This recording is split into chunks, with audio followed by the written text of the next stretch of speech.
Youth in Motion podcast, podcast number 4. Today we're going to be talking about racism in Montreal. Please introduce yourself. My name is Adrien. I'll say that. My name is CJ. My name is Adrien. My name is Kemuel. My name is Keri.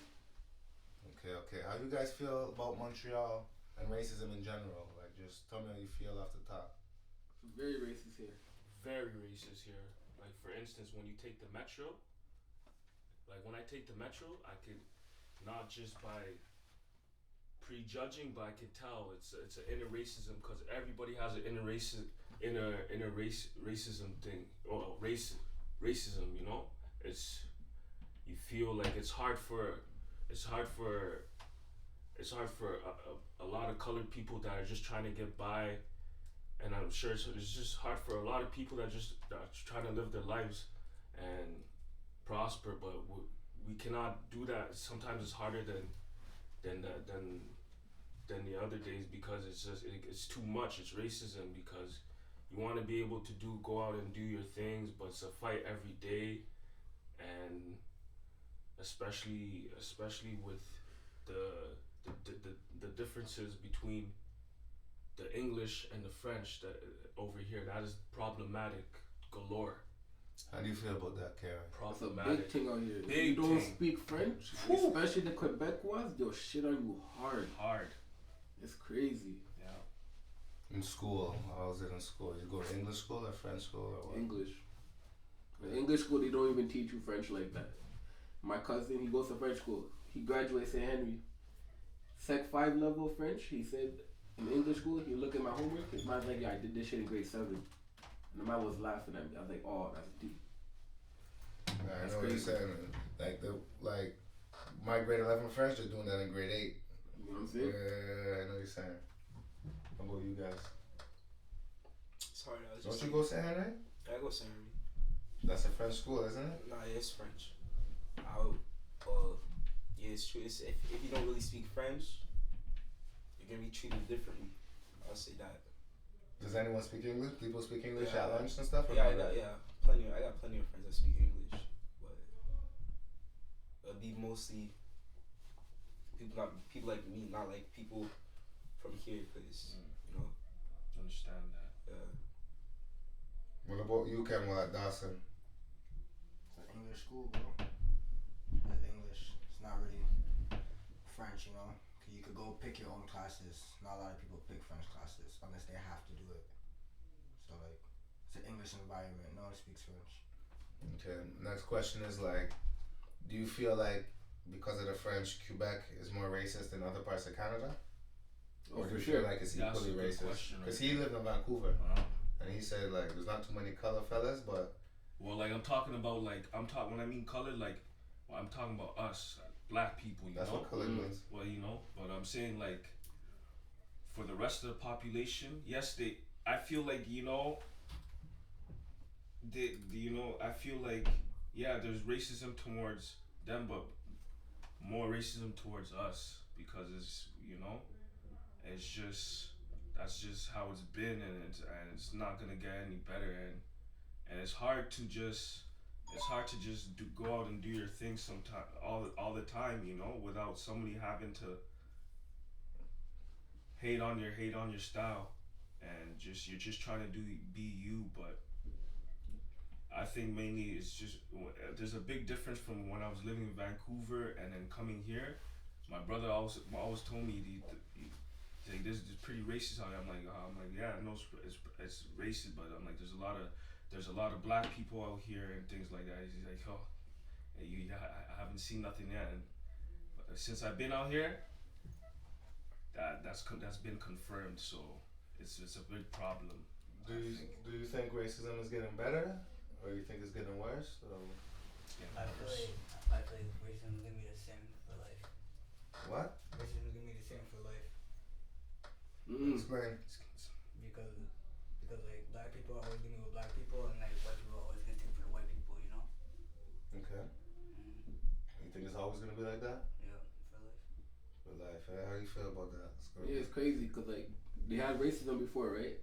Then Martin Luther King and Malcolm X, all them came. I feel like they reached progress, but now we just went like 10 steps back. Now you got Donald Trump trying to bring all the Mexicans back to the country, build the wall and stuff, you know. So I feel like that we had progress, but now we're just going back. After Obama, That's our fault though. yeah, we Can't blame it on the white people. we say like nigger like every single day. in the music and stuff too. Like we give ourselves a bad rap. We're rapping, we're always talking about selling drugs and shit. Like why not talking about flipping houses, starting truck companies or something, you know? But also it's the media. Media has a big thing to play in that because as you notice that how you're talking about rap, like that's like the main thing that's popping out, like that's popular, that's popularized right now.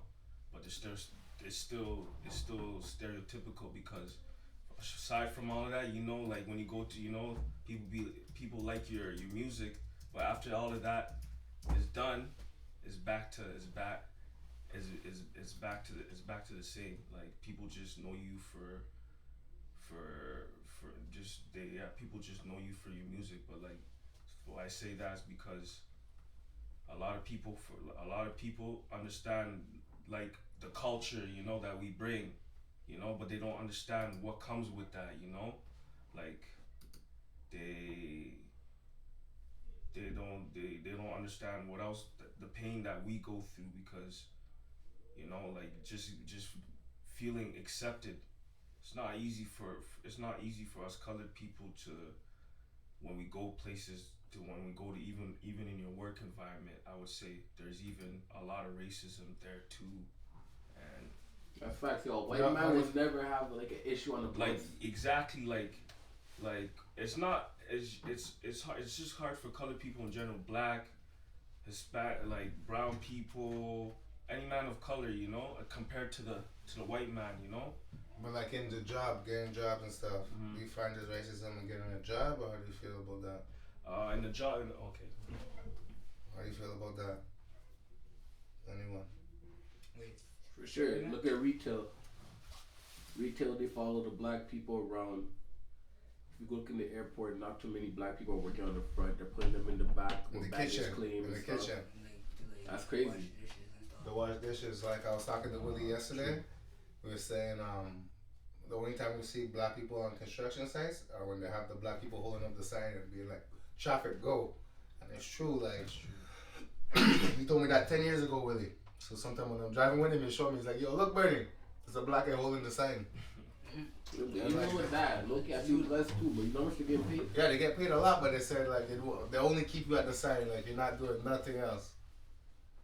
But like, if you guys ever applied for a job and like, no, they said like they're not. Nah, personally, it never happened to me. But what do you guys feel about the shooting that happened 2 years ago in Quebec, in the mosque?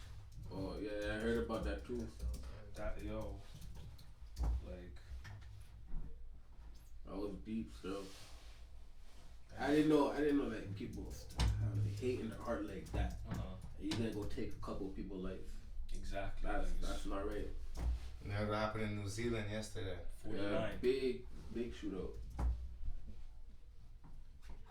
agree. So I was reading about that today. They said he's like they use a couple words, but one word they didn't use is terrorist. And they're like, when it's Muslim people, they'll use the word terrorist so quick. So but it's a white man that did it, and they're not throwing in the word terrorist. Yeah. How? Or they say if it's a white man, they'll say oh it was what do you call it, that word I'm looking for, man? Senile. He's crazy. He's crazy. There you go. Yeah, mentally insane. But then Justin Trudeau about that topic, Justin Trudeau said there's a terrorist act. That's the prime minister saying that, right?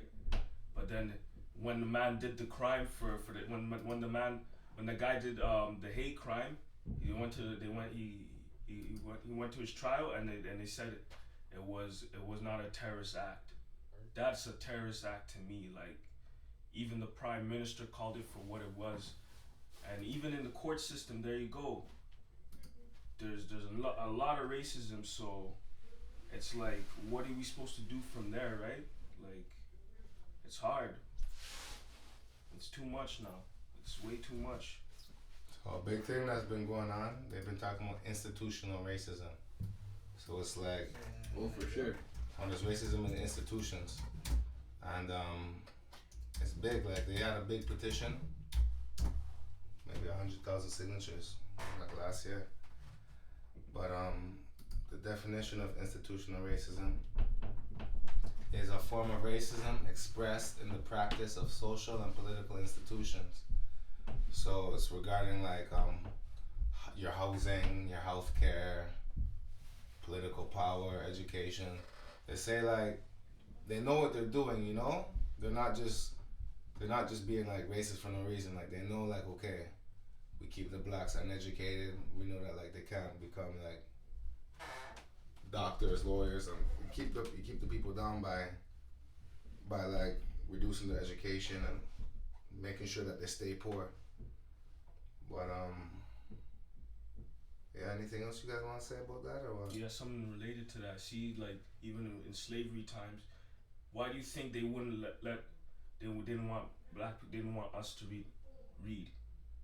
Because if they, that's why everything is what am I trying to say? Everything is, well, like for like the reading part, like see back then slaves weren't allowed to read because they were scared. They didn't want because they knew if we learned how to read and write and things like that, we're gonna gain knowledge and overthrown and overcome the slavery and the systems. So it goes back to slavery. So they always had a plan. They always had a plan out for us indigenous people, you know. So Big facts. Look at Obama when he was president. And Every single day they bashed nothing. Obama. Exactly, but They say he's unfit for president. Blah blah blah blah blah blah. They don't want to see us succeed. They say he was a terrorist. But what do you think about Obama though? Obama, do you think just because of the skin color he helped colored people, or it was just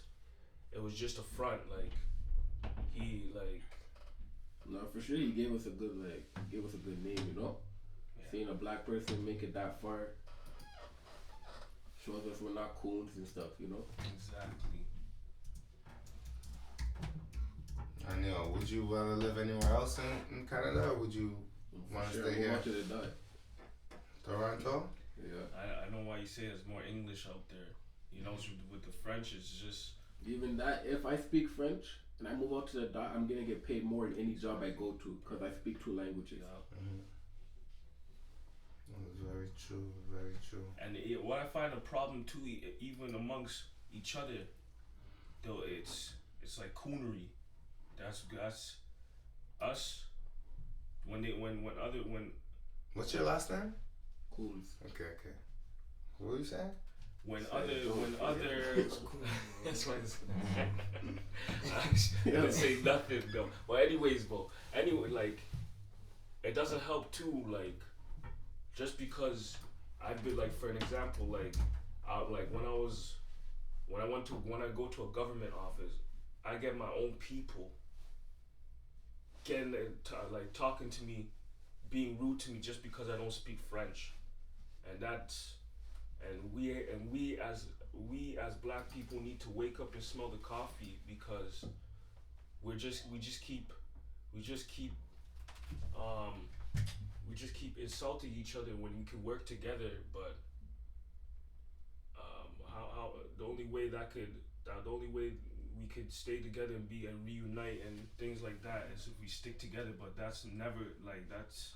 I pray one day that will happen, you know, because For sure, it's everybody for themselves. That's how everybody think out there. too. So there's like races. There's even kumi amongst each other, amongst black people. You know, I was telling my mom the other day. Actually, sorry, I was telling my mom the other day, like she something happened, and she's like, oh, he can't be racist because of his skin. He's like us. He's black. You know, I'm like, Mom, this is 2019. Even before that, there's a lot of racism even amongst each other, ourselves, you know. So yeah, like just because he's black doesn't mean like he's black. Exactly. Just because PK Subban's black don't mean he's black. You know what I mean? Exactly. So We don't work. That's another problem too. We don't stick together, and if we don't stick together, it's never gonna get better. Okay, that's good. And the last thing I want to touch on is in sports. When you guys play like basketball and stuff, you guys have like, I know because I play basketball. Sometimes we play against all white teams and stuff. I find like they don't really treat me like it's just competition. But when you guys play and stuff, they're like, find they treat you different when you play like all white teams, or you find it's chill. I always found it was chill, but I guess I don't know, like, different experiences. For me, it was the same. The same, man. Sport. I find in sports too. Sports. Like sports helps bring people together almost. You know. Yeah. Sometimes we play against an all white team and we be all black. Mm-hmm. And like, there's no like calling us nigger. There's no like after the game we shake hands. Good game. Just the refs. Yeah, just the refs I sometimes. find the refs when that happens, that they favor their own people. yeah, they like cheat the game. A little They bit. give the white team majority of the calls, and we don't get as many calls. Mm-hmm. Maybe because it's a black sport, and we're more talented than the white team. The white team is not usually always that talented. They're just more A lot of times they're tall. Yeah, and they play more together. Like they're more system ball. We're more freestyle, you know. Yeah. Black is more freestyle. You know? Freestyle. We're more one-on-one isolation. Yeah, Like you show your talent, you know. Mm-hmm. The white people, they all play together. Like they set off-ball screens, all that stupidness, you know. Mm-hmm. So they play together. So like I find like from my past experience that like the white refs give them majority of the calls. We don't get as much calls and stuff. And like that sometimes it bugs, but like usually it bugs me. But the coach that I had at James Lane, he told us that like if you want to keep going with basketball, that it's gonna happen. You're gonna meet refs like that, you know. And you just have to keep playing and play better and get the dub and show them that you don't need the refs. Because when the ref is on their side, you're playing 7-on-5 basically. So you just gotta keep playing and win the game. That's it. And show them that you know we could do this without you calling the proper calls. You know, we still do it. But and one thing too, I know y'all came across it with the language thing. Like you know, like if you like, I mean, like my French is not up to date. Like if I'm purchasing something, if I'm like, for example, if I'm reloading my Opus, I have to go to the booth and talk to the man. I speak in English, and he gives me a weird look, and he's just like, "You don't speak French?" And then I have to explain myself. This is Canada, you know. It's not only French. There's other languages too. And I'm like, no, my French is not up to date. And then he'll say this is Quebec, so I have to tell him this is Canada, where other languages in Canada is spoken, you know. And I know y'all everybody's came across that as prejudice in a way too, which prejudice, bias leads to what? That's racism in a way too. That's what I was about to say. Because you know. Yeah. What are you about to say? I was about to say like some white people, like they just make it look like racism, you know. What? Some white people just make it look like racism, like when like you ask for like anything. Okay. But yo, Tutu, do you find being born black, you're always gonna have to do like 10% more than anybody else? Yes. No, but like Latinos and like Asians and all of us. Okay, well, being born a color. Yeah. Cause like what Kemuel was saying, you're playing 7-on-5, and you just gotta do it. You know, you gotta tug it out. That's why I find like being born black straight off the rip, or being born a color. Exactly. You're always gonna have to take it that extra mile. Exactly. Just to be up with them. You know. Exactly. Or when you're of color, you're always gonna be watched the most. Whatever you do, that's like, you know. Any final points? Anything you guys want to say to close it off? Final points? You think racism is gonna always be here? You always respect others. Always respect others. Yeah, racism's always gonna be here. It's always gonna be here. Okay, well, thank you. It's just gonna keep getting worse. Okay. Thank you for participating in Use Emotions podcast, man. I appreciate that. Respect, eh? Oh, let me ask something. we gotta like upbring the next generation of youth to like all this positivity and try to end the racism with one kid at a time, you know? Like with Y.I.M, we have all these kids coming here, do these racism workshops and stuff. Hey, that's big. Yeah, that's more. So they grow up, and then from then on it goes even bigger and bigger, that too, you know? Generation after generation. And it's good too, you get everybody involved, not just white, black, everybody involved. You get comfortable, you pick up your people skills, and you know, just be you, man. Big. I think, before we go, I think the one of the problems is we're stuck on one thing, so that's what racism too starts, you know, like, for an example, like, you only build with your community, you don't know nothing else outside of that. That's where, you know, so, like, if like, put your kids out there more, like, sports-wise, things like that, so, we have to look, everybody has to think out the box more, and just, you know, be chill with each other, and it's gonna be nicer. But other than that, it is what it is, and stay strong. It is what it is, and it ain't what it ain't.